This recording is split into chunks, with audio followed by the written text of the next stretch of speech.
There is so much wisdom. Hay tanta sabiduría en el libro de los Salmos. No importa qué salmo tomes y comiences a leer, siempre hallarás algo que impactará tu vida. Te hará pensar en algo de manera diferente. Hará que te comportes de manera diferente y que te acerques más al Señor. Los salmos son escritos poderosos que provocan un cambio celestial en nuestra vida. A través del libro de los salmos, aprendemos cómo adorar a Dios adecuadamente. Toma tu Biblia y ve conmigo justo allí, al libro de los salmos, en el Salmo número 7. Vimos hace algunas semanas que David había desobedecido a Dios y por causa de su desobediencia estaba sufriendo. Pero, sin embargo, en medio del pecado, de su propio pecado, David se volvió a Dios y cuando estaba sufriendo por causa de sus propias acciones, aún así, clamó a Dios por su ayuda. Hemos aprendido un principio que está en varios lugares de la Biblia y lo llamamos en hebreo Kal Vei Homer. Significa literalmente ligero y pesado. Y su significado es el siguiente. Si tú realizas una acción en una situación moderadamente difícil, ¿qué acción? Orar. ¿Cuánto más lo harás? ¿Cuánto más orarías si la situación es muy difícil? Así que el principio es este. Si oramos pidiendo la ayuda de Dios cuando somos culpables, y si creemos que Dios se volverá a nosotros trayendo perdón y misericordia, y que Él nos perdonará y nos ayudará en medio de nuestra desobediencia para llevarnos de vuelta al arrepentimiento y a la obediencia, y que aún así nos extenderá su gracia, ¿cuánto más deberíamos esperar que el único Dios verdadero, ese Dios misericordioso, ese Dios lleno de gracia, ese Dios perdonador, cuánto más deberíamos esperar que Dios actúe en nuestro favor cuando somos inocentes, cuando estamos sufriendo, pero no por causa de nuestro pecado, sino por causa de la persecución y por la maldad de otros? Eso es lo que aprendemos de David en este salmo. Así que ve conmigo de nuevo. Este salmo tiene lo que hemos aprendido a llamar una inscripción, para darnos algo de entendimiento sobre cómo comprender el texto. Quiero decir que en este Salmo 7 hay varias cosas que resultan confusas. Cuando digo confusas, quiero decir, en primer lugar, que se pueden interpretar de diversas maneras, porque el texto y la gramática no son del todo claros. En segundo lugar, ciertas palabras que se usan aquí, simplemente no estamos seguros de cómo entenderlas. Algo que veremos en el primer versículo es que hay una referencia y las autoridades rabínicas, así como los comentaristas cristianos más comunes, ven las cosas de manera diferente en cuanto a cómo entender varias de estas referencias. Así que vamos a analizar este salmo como mejor podamos, mirando el texto cuidadosamente y en oración, para que Dios nos ayude a entender su revelación. Comencemos. Salmo número 7, y voy a estar mirando el primer versículo en hebreo, que es la inscripción. Probablemente vaya un versículo antes del tuyo. Es decir, antes del versículo 1 en tu Biblia verás esta inscripción. La primera palabra que leemos es shigayón. La mayoría de los comentaristas cristianos ven esto como una palabra que habla de meditación, una meditación intensa, que David realmente está yendo delante de Dios, reflexionando, examinándose a sí mismo, analizando la situación y no simplemente lanzando ante Dios una petición a la ligera, sino revisando las cosas de una manera muy cuidadosa. Bien, otros dirán que esto tiene que ver con un instrumento. Y otros dirán que David está hablando de algo injusto que le está ocurriendo. Como quiera que elijas entender esto, leemos aquí que esto fue escrito por David. Esta oración de meditación, esta injusticia que estaba sufriendo, o el instrumento que él tenía en mente para que acompañe musicalmente su cántico. Luego vemos la siguiente frase, Ashir Shar le Adonai, que significa que él cantó al Señor. Bien, esta palabra para cantar también puede significar recitar poesía. Y poesía simplemente significa un salmo. Entonces, David escribió esto, compuso estas palabras con el fin de presentarlas a Dios para elevarlas ante el Señor. ¿Y cuál fue el propósito de hacerlo? Sigue leyendo. Dice, Al Divrei Cush ben Yemini.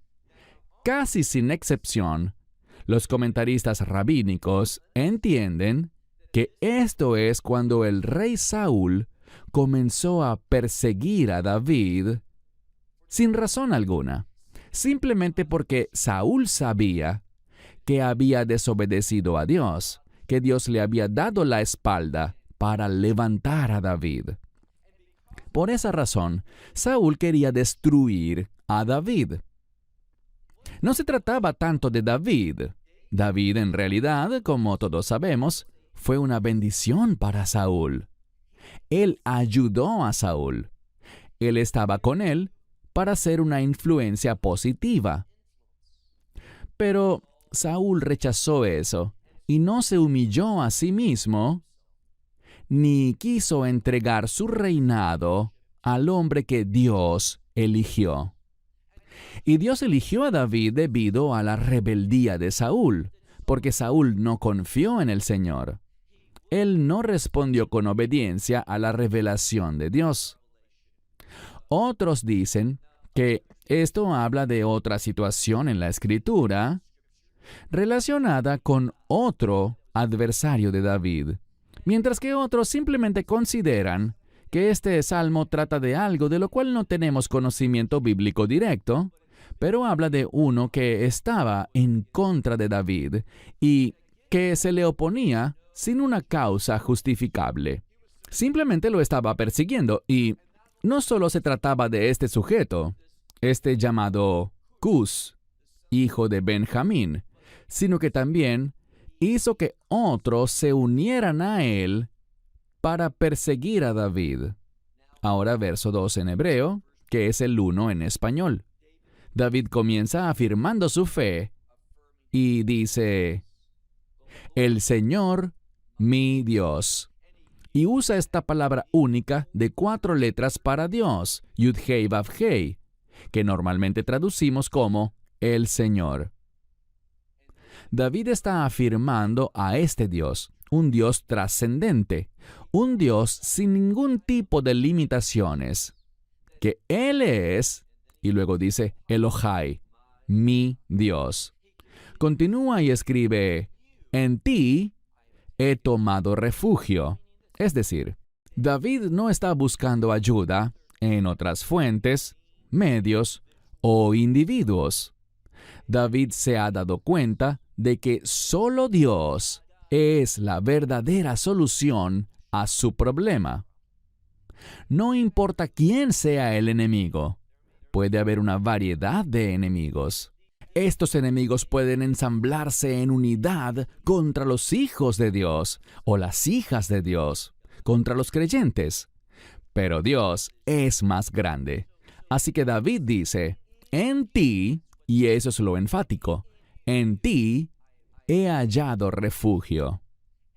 Y esta palabra para hallar refugio implica confianza, implica fe. Siguiendo con el texto, David confía en Dios y le dice, sálvame de todos mis perseguidores. El término está en plural y luego usa una palabra diferente para decir líbrame. Esta palabra de liberación significa yo no puedo hacerlo. Y si voy a encontrar liberación, si voy a encontrar salvación, si voy a encontrar una situación en la que mis enemigos sean derrotados, eso solo puede provenir de ti. Solo tú puedes hacer eso realidad. Siguiente versículo, que es el 3 en hebreo y el 2 en español. Si Dios no lo hace, y esto no es una falta de fe, simplemente dice, si no hay liberación, esto es lo que me va a pasar. Este será el resultado. Él dice, no sea que desgarren mi alma como un león. Lo que traduje como mi alma es la palabra nafshi, y está hablando de su esencia misma, de su vida, de lo que Él es. Esto nos comunica que si Dios no actúa en una situación, o en esta situación en particular, David dice que habrá llegado su fin, y todo su ser, la esencia de lo que Él es, lo que tiene, su llamado, todo eso, llegaría a su fin. La terminología que usa David demuestra la seriedad de este asunto. Esto es verdaderamente una cuestión de vida o muerte. Y continúa. La siguiente palabra es parej, que significa nuevamente. Al indagar descubrimos que Rashi dice que esto tiene que ver con ser quebrado. Quebrado sin que nada pueda repararlo. Entonces dice que estos enemigos que lo están persiguiendo están quebrando a David y no hay otro alrededor que sea su matzil. Matzil es un término que en hebreo moderno significa un salvavidas. Es una persona que libera, que rescata a otros. Y una y otra vez David está diciendo, no hay nadie más, Dios. El pueblo se ha unido a mi enemigo. David está solo. Él se siente muy solo. Y aquí declara que solo Dios puede librarlo.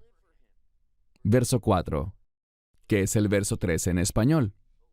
El Señor mi Dios, esa misma frase que vimos al principio del versículo 2 en hebreo.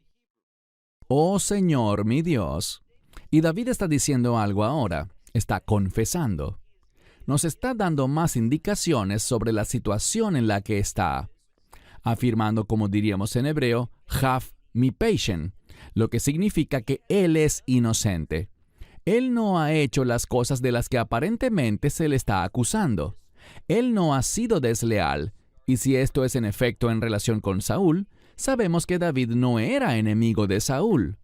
El lema de David era, no me levantaré contra el ungido del Señor. Así que aquí leemos su confesión. Él dice, oh Señor mi Dios, si he hecho esto, es decir, si he hecho lo que se me acusa, y si hay alguna maldad, iniquidad, perversidad en mis manos.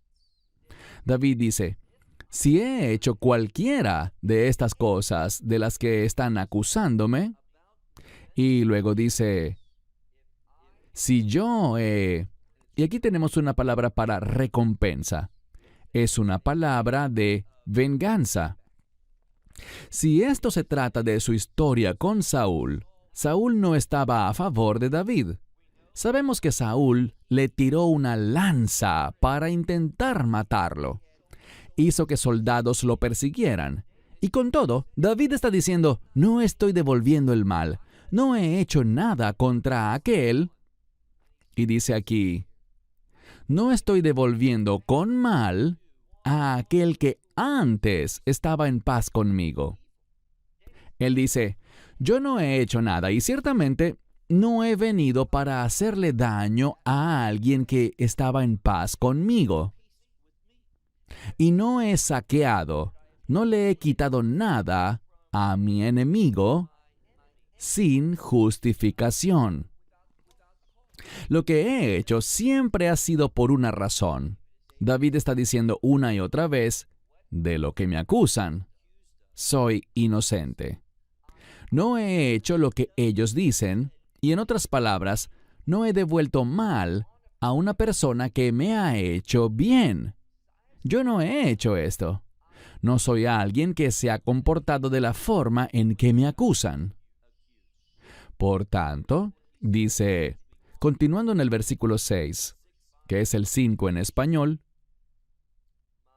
mi enemigo perseguirá mi vida. Y podríamos entenderlo de esta manera. Si soy culpable de estas cosas, entonces deja que mi enemigo persiga mi vida. Deja que me alcance, que me derrote y que pisotee mi vida en el suelo. Y mi honor, que sea reducido al polvo. Luego dice, Selah, algo que la mayoría entiende como una palabra de gran emoción. Nadie sabe su significado con certeza, pero David está diciendo, si de alguna manera soy culpable, entonces que mi enemigo tenga éxito en destruir mi vida, devolverme al polvo, haciéndome caer al suelo, derrotado. David es inocente. Lo que deberíamos aprender de esto simplemente es que hay veces en que realmente has hecho lo correcto, pero la gente te devuelve el mal. Lo que estamos viendo aquí es que David está siendo acusado de algo, cuando en realidad son sus acusadores quienes a la verdad están haciendo lo malo. David no les ha hecho mal, pero ellos le están haciendo mal a él, y para colmo lo culpan. Así que David hablando, noten lo que dice, pasando al versículo 7 en hebreo o 6 en español, él dice, levántate, oh Señor. David ha confesado, ha dicho que es inocente. Dice, si no soy inocente, entonces que ese enemigo tenga éxito en destruirme y quitarme la vida. Pero como él es inocente, dice, oh Señor, levántate en tu ira y sé enaltecido. Aquí tenemos uno de los ejemplos de cómo concluye esta próxima frase, donde hay una diferencia de opinión. Y realmente, en cuanto a gramática, no estamos seguros de cómo debería traducirse.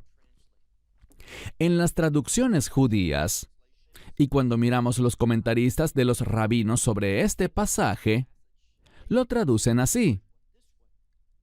Oh Señor, levántate en tu ira y sé enaltecido en furia.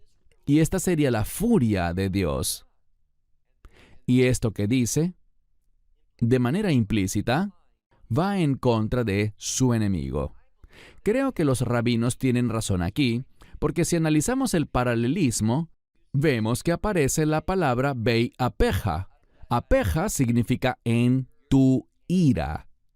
Y luego, en segundo lugar, cuando miramos, dice levántate, lo cual es paralelo al mismo término levántate. Tenemos la palabra kumá y hinasei, sé enaltecido. Y luego tenemos la palabra beiavrot, que significa furor. Tiene la misma partícula que la palabra para ira al comienzo de este versículo. Está en la misma forma, en el sentido de que la partícula es la misma. Y luego tenemos la palabra para enemigos. Esta palabra para enemigo implica, en mi opinión, a la persona que recibirá este furor, la furia de Dios, su ira. La mayoría de los comentaristas cristianos lo traducen de forma diferente. Dirán algo como esto: levántate, oh Señor, en tu ira, y seas enaltecido. Y la implicación es en contra del comportamiento temerario o de la furia de mi enemigo. Así que tenemos dos formas muy diferentes de entender este verso. Continuemos. Leemos aquí, en la segunda parte del versículo 7, Vei ura elai, agítate. Es otro sinónimo para moverse o levantarse, pero esta vez habla de que se despierte a mi favor el juicio que tú has ordenado. De lo que David probablemente esté hablando aquí es de lo siguiente. Dios hace promesas en su palabra. Y por supuesto, debido a que Dios ha ordenado hacer unas cosas y a no hacer otras cosas, cuando hacemos las cosas que Dios dice que hagamos y cuando no hacemos las cosas que Él nos ha prohibido hacer, podemos esperar un juicio favorable, una recompensa, una bendición. Y esto es lo que David está buscando. David está diciendo, soy inocente, he hecho lo correcto, me he comportado adecuadamente. Por lo tanto, Dios, te pido que despiertes, que te muevas y lleves a cabo el juicio. El juicio, y esto habla de un veredicto. Este es el resultado que tú has ordenado y la implicación es para aquellos que han actuado en obediencia. Verso 8 de nuevo, que es el verso 7 en español y 8 en hebreo. Tenemos la palabra Va'adat Leumim. Leumim es la palabra para naciones. La palabra aquí, Va'adá o Va'ad, es un término para un comité, una junta, cierto grupo. Y aquí habla básicamente de algo que algunos traducirían como edá, congregación, pero en realidad es Va'ad. Dice aquí que el grupo de las naciones te rodean. Creo que esto habla de oposición. Así que las naciones, la confederación de las naciones, es como decir las Naciones Unidas, un grupo de naciones o de países, ellas te rodean y hacia ellas sé enaltecido. Y dice Shuvah. Shuvah significa vuélvete. Y en este caso el sentido es vuélvete en su contra. Levántate en contra del mundo. Algunos han dicho que este salmo también habla apropiadamente en relación con el Mesías. El Mesías ha hecho todo correctamente. En su contexto original se trata de David, pero a partir de la vida de David podemos aprender sobre el Mesías. Y vemos que las naciones, todas las naciones, se volverán contra el Mesías, contra los propósitos del Mesías y contra su deseo de redimir a Israel. Así que aquí, cuando lo miramos, dice, vuélvete en contra, y haz que, dice, el Señor juzgará a los pueblos. Aquí tenemos a Dios, y David está diciendo, trae juicio sobre las naciones, sobre los pueblos. ¿Por qué? Porque se oponen a tus propósitos. Eso era lo que le importaba a David. David quería ser un rey que cumplía el propósito, la voluntad, los objetivos de Dios. Y está descubriendo que, al avanzar en este sentido, se levanta una tremenda y cada vez más férrea oposición en su contra. Leamos la última parte del versículo 9, que es el versículo 8 en español.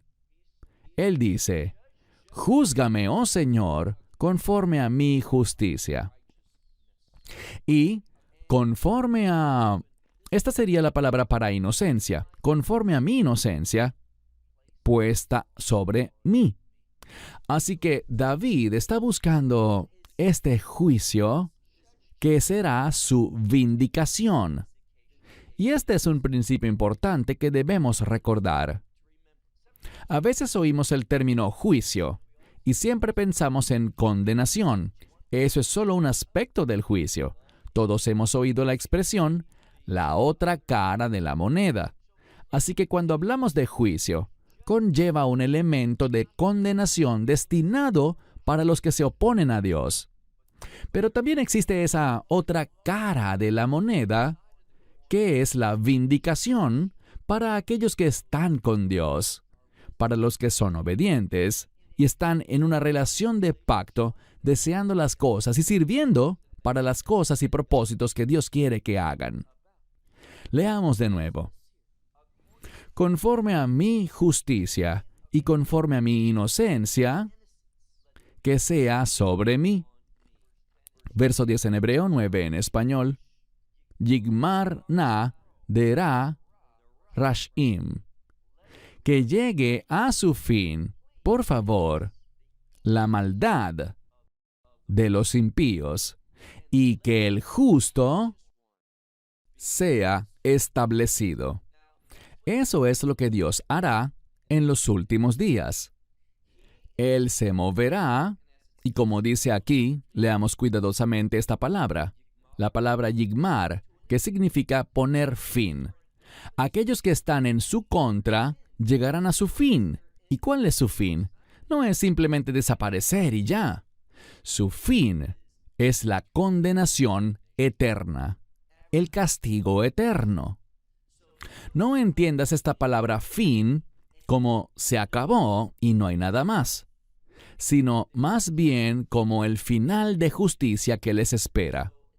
Es un término de súplica, esta palabra na, que puede traducirse como por favor. Es una súplica. Leemos aquí, que llegue a su fin la maldad de los impíos, pero que el justo sea establecido. Fíjense ahora en el final del verso 9 en español, que es el 10 en hebreo. U bojen libot u klayot Elohim sadik. Bien, de acuerdo con el judaísmo, cada órgano tiene un propósito físico, una función que cumplir en el cuerpo, en un sentido físico. Pero también, ese mismo órgano tiene una función que cumplir en un sentido espiritual. Un ejemplo de esto es la palabra corazón. El término corazón se refiere a ese órgano que físicamente bombea sangre, pero espiritualmente el judaísmo lo entiende como el asiento de los pensamientos y las inclinaciones. El centro cognitivo no es el cerebro, que es considerado el lugar para las decisiones físicas. Las decisiones espirituales, según la Biblia, las toma el corazón. Noten lo que dice aquí, hablando sobre Dios. U bojen. Esta es la palabra para probar algo. Actuar de una manera que traiga revelación y discernimiento. Leamos aquí. U bojen examina, discierne el corazón.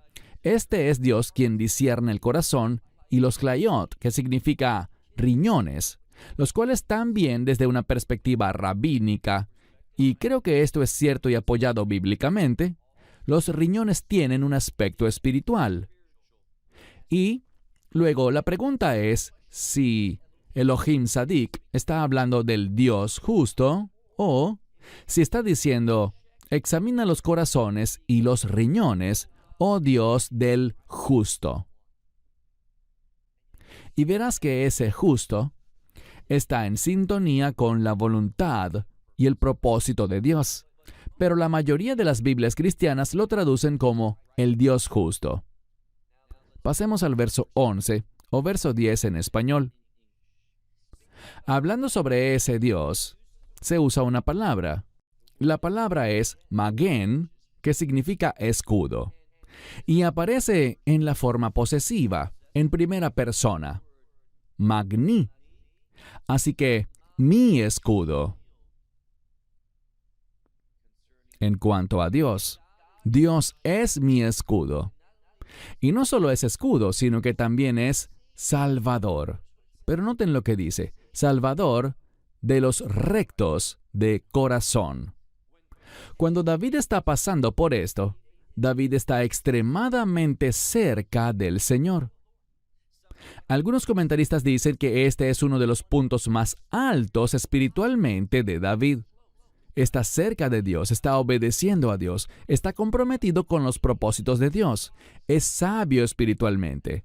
Y es por todo esto que el enemigo se ha vuelto tan apasionadamente contra David, y por lo que David está bajo ataque. Él está clamando a Dios y afirmando: Dios, tú eres mi escudo, y tú eres mi salvador, porque soy recto de corazón. Verso 12, que es el 11 en español. Dios. Y luego tenemos la misma interrogante. La frase aquí es Shofet Zadik. ¿Es Dios el juez del justo o es Él el juez justo? La gramática apunta en una dirección, pero casi sin excepción las Biblias cristianas toman la otra. Así que hay dos maneras para que determines cómo quieres entender esto. Y espero que lo hagas en oración. Pero dice, Dios, un juez justo, o Dios, juez de los justos. Y Dios, fíjense bien, Ve'el Zoem. Zoem tiene que ver con un derramamiento presente de la ira. Y esta palabra es Zaam para ira. Zoem es ira manifestada. Y noten lo que dice. El Dios de la ira presente, Veikoyom, todos los días. ¿Significa eso que la ira de Dios cae cada día? ¿O significa que la ira de Dios puede caer en cualquier día? Y no estamos hablando solo de esta ira de los últimos días que va a consumir este mundo y producir el establecimiento del reino, sino que hablamos de una ira que implica el desagrado de Dios, su juicio, y que consumirá a aquellos que son sus enemigos. Muchos comentaristas afirman que hay expresiones de eso, efectivamente día tras día. Vemos que Dios está disgustado, y si miramos con su percepción, podemos ver elementos del juicio de Dios, manifestaciones de su ira, y todo esto busca captar la atención de las personas y hacer que comprendan, que entiendan qué es lo que quiere Dios y que Él ciertamente es un Dios que juzga. Leemos en este verso, In lo Yeshuv.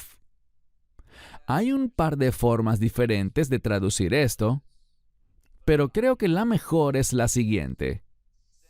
Ya que no se volverá, es decir, Dios no cambiará. Este juicio no va simplemente a evaporarse y desaparecer. Esto sucederá. Y ya que Él no cambiará, dice que su espada, esta sería la espada de Dios, está afilada, está lista. Y el arco, su arco, está tensado y preparado. Así que está hablando de la seguridad de que el juicio de Dios, su ira, vendrá y no será eliminada. Verso 14 en hebreo, 13 en español.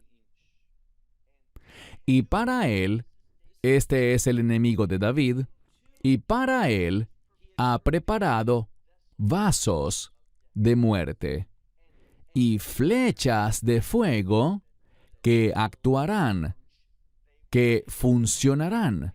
La implicación es que habrá un mover de juicio de parte de Dios para justificar a sus fieles, para librarlos del enemigo.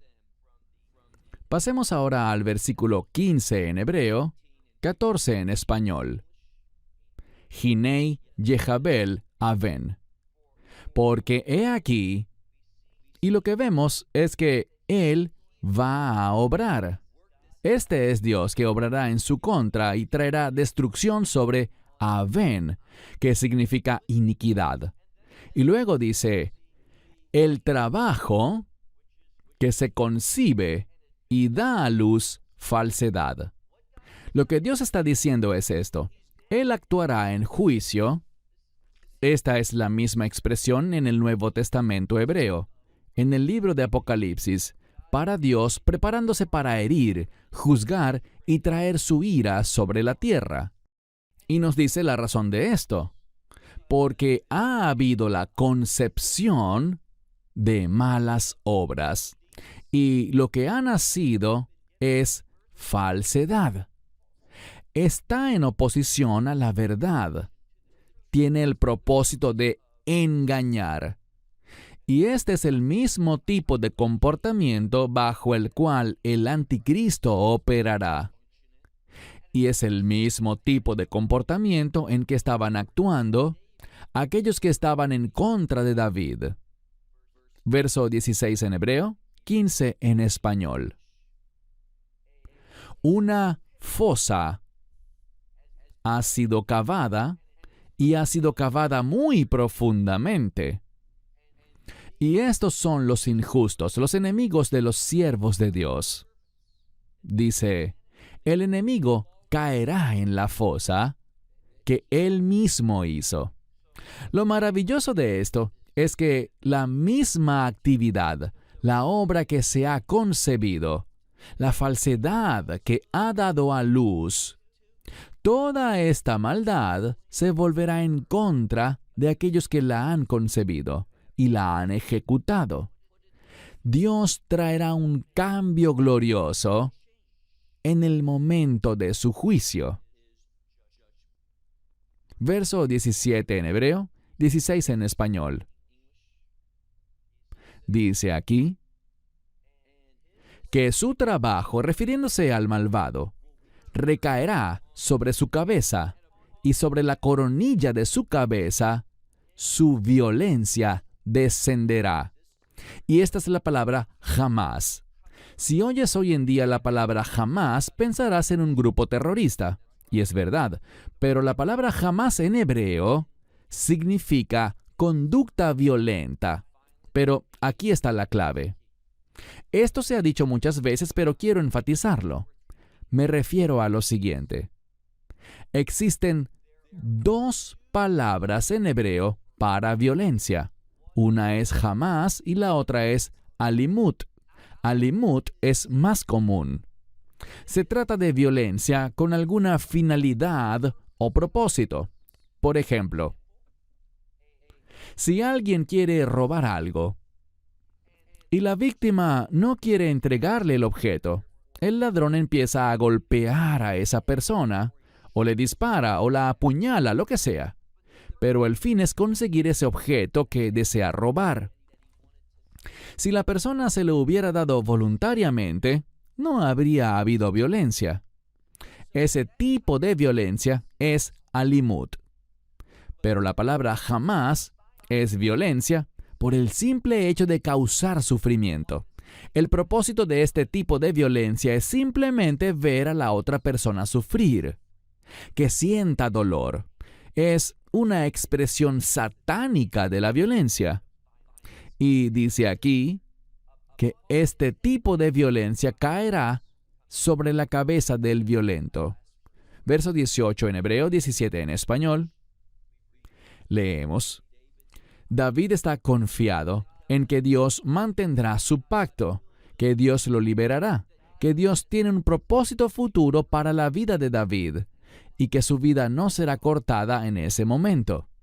Por eso dice, daré gracias al Señor conforme a su justicia.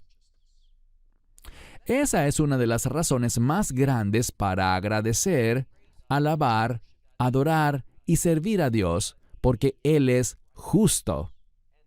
Y añade, yo cantaré al nombre del Señor Altísimo. Y en la Biblia, el nombre tiene que ver con el carácter.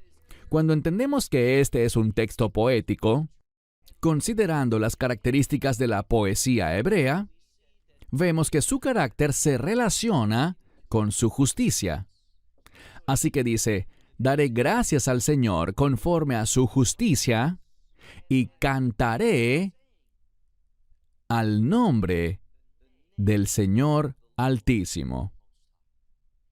Es muy significativo que David finalice el salmo con alabanza y acciones de gracias, porque debemos tener la misma confianza en que nuestro Dios es verdaderamente un Salvador. David estaba atravesando un tiempo difícil, pero aún así tenía una expectativa firme y segura de que la liberación de Dios llegaría y que al final David estaría en una posición para alabar a Dios y darle gracias. Y esto es muy sabio, porque no sabemos si cuando David dijo esto, ya había cambiado algo en su vida. Verán, la dignidad de Dios para recibir gratitud y alabanza no depende solo de lo que Él ha hecho o lo que Él hará, sino de quién Él es. Ciertamente Él es digno de alabanza por todas las cosas, pero Él también es digno de alabanza y acción de gracias, no solo por lo que ha hecho, sino aquí está la clave, por quién es Él. Cierro con esto hasta la próxima semana. Shalom desde Israel. Shalom.